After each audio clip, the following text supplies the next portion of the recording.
নির্বাচন কমিশন কর্তৃক নতুন সীমানা নির্ধারণের প্রতিবাদে ব্যাপক বিক্ষোভ ও সহিংসতায় ফরিদপুরের ভাঙা উপজেলা রণক্ষেত্রে পরিণত হয়েছে। দফায় দফায় সংঘর্ষের ঘটনা ঘটেছে, যেখানে বিক্ষুব্ধ জনতা থানা, ইউএনও কার্যালয়, উপজেলা পরিষদ এবং নির্বাচন অফিস কার্যালয়ে ব্যাপক ভাঙচুর ও অগ্নিসংযোগ করে। বিক্ষোভ চলাকালে পুলিশের বেশ কয়েকটি গাড়ি ভাঙচুর করা হয়।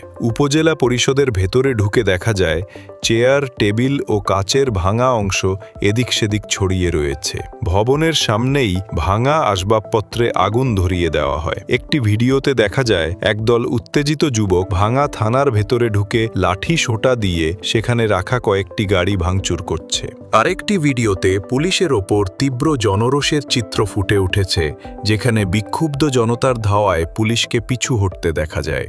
এই ব্যাপক বিশৃঙ্খলার মূল কারণ হিসেবে স্থানীয়রা নির্বাচন কমিশনের সীমানা নির্ধারণের সিদ্ধান্তের প্রতিবাদ করছেন।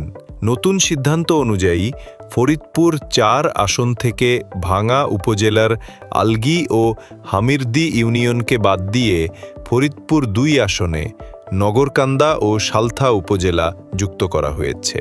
বিক্ষোভকারীরা জানান, এই সিদ্ধান্ত স্থানীয়দের স্বার্থের পরিপন্থী।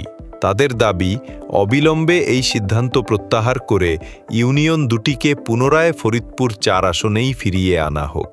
বর্তমানে পুরো এলাকায় থমথমে পরিস্থিতি বিরাজ করছে এবং স্থানীয় প্রশাসনের পক্ষ থেকে পরিস্থিতি নিয়ন্ত্রণে আনার চেষ্টা চলছে।